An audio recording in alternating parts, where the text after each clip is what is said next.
Let's look into Proverbs chapter 1.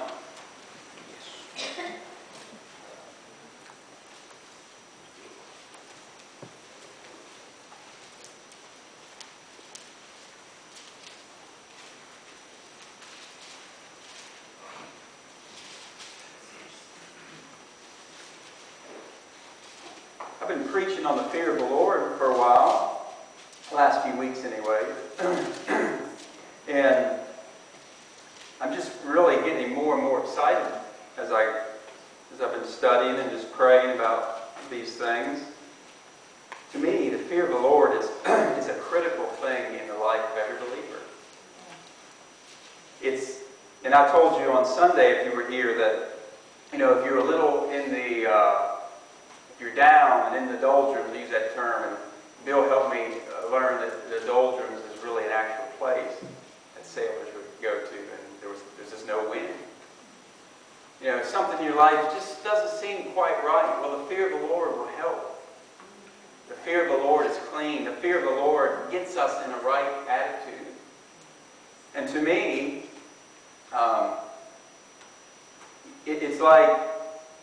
it's elementary. It's a starting place. The fear of the Lord is clean. It's a starting place for the believer. And from there, as we walk in the fear of the Lord, as we're walking in the fear of the Lord, and we see the glory of God, God manifests His presence in our individual lives, and as we come here together in the church. The early church was walking in the fear of the Lord. And so, here in chapter 1 of Proverbs, I want to look at, we went through on Sunday, we went through the whole book of Proverbs and read about some of the great things we see concerning the fear of the Lord. And it's really good. And if you want to do a study on that, you can do one just from the book of Proverbs. But here in chapter 1, I want to look at one of them again, just for a few minutes. And I want to start in let's start in verse 7 first. The first few verses before 7, like 2 through 6 actually, Solomon is showing you what the Proverbs are for, what's the purpose of them. And as a young believer, I spent a lot of times in Proverbs, and it helped me tremendously. If you want help with relationships, with getting along with people, the book of Proverbs will help you in a great way. You want to know about business? Is your interest in business? Well, Proverbs can help you. And you want to know about wisdom? Well, Proverbs can lead you in the right way. It'll take you right by the hand and it'll lead you. And so he says in verse 7, the fear of the Lord is the beginning of knowledge, but fools despise wisdom and instruction. You can be wise without the fear of the Lord. There's a worldly wisdom. Did you know that? God did not choose worldly wisdom for the gospel, but through the preaching of the cross is the way that God did it. Foolishness. He says, I'll bring nothing to the understanding of the prudent and of the wise.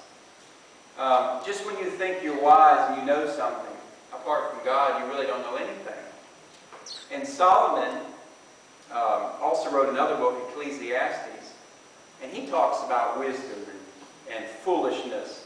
And through a lot of Ecclesiastes, Solomon's pretty down on things. He starts out with all is vanity. Vanity of vanities. All is vain. And guess what, folks? Apart from God, all is vanity. You can make $1 billion, or like my boys say, $1 gazillion. Without God, it's vanity. You could be the wisest person in the world. Like one person said, you could have 32 degrees and still be freezing. You can have all these PhDs and whatever else there are out there, masters of this and masters of that, but without God, it's vanity, folks. And finally, what really got Solomon was that, hey, whether you're wise or whether you're a fool, whether you're righteous And when Solomon speaks about righteous in Ecclesiastes, it doesn't, when we think of righteous, we think of the righteousness of Christ and those kind of things. But righteousness can mean just a person that's doing right. You can be righteous in a sense and be an unbeliever. And do you know that some of the nicest people that I've met in my life have not been Christians? Have you ever had that experience? Man, they just, you think that they would be a Christian by the way they're acting, but they're not, they weren't. But Solomon says whether they're righteous or whether they're just wicked, they all have something in common. And that's the grave. The greatest fear of man is the fear of death. And think about what mankind does to avoid death. When I was a kid, I heard about people freezing themselves. Like in the deep freeze. So if you got some sort of disease, and maybe it's terminal, it's ending your life, well, they'll put you in the freezer. And they find a cure for it. You know how you take a chicken, a frozen chicken, put it in the microwave? You hit defrost.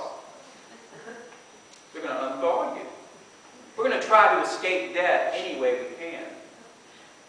I told we were sitting around the table yesterday, I said, boys, I'm dying. Ah, you're not dying, Dad. And then William said, we're all dying. I said, that's right. We're all dying. Now, we don't like to think about those kind of things. That every beat of your heart is your death march. We don't like to think like that. And that got Solomon so much that he said, everything you do is vanity. You can have a bunch of kids. But what good is it? We're all going to the grave.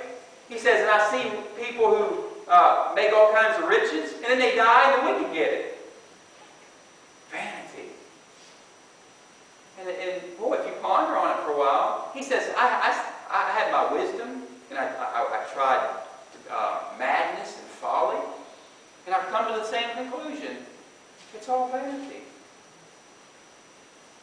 So, look at the hope we have in Jesus Christ, right? Apart from God, it is all vanity. But you know how Solomon ends? Let's just turn over to Ecclesiastes. It's a great book. Ecclesiastes is a wonderful book.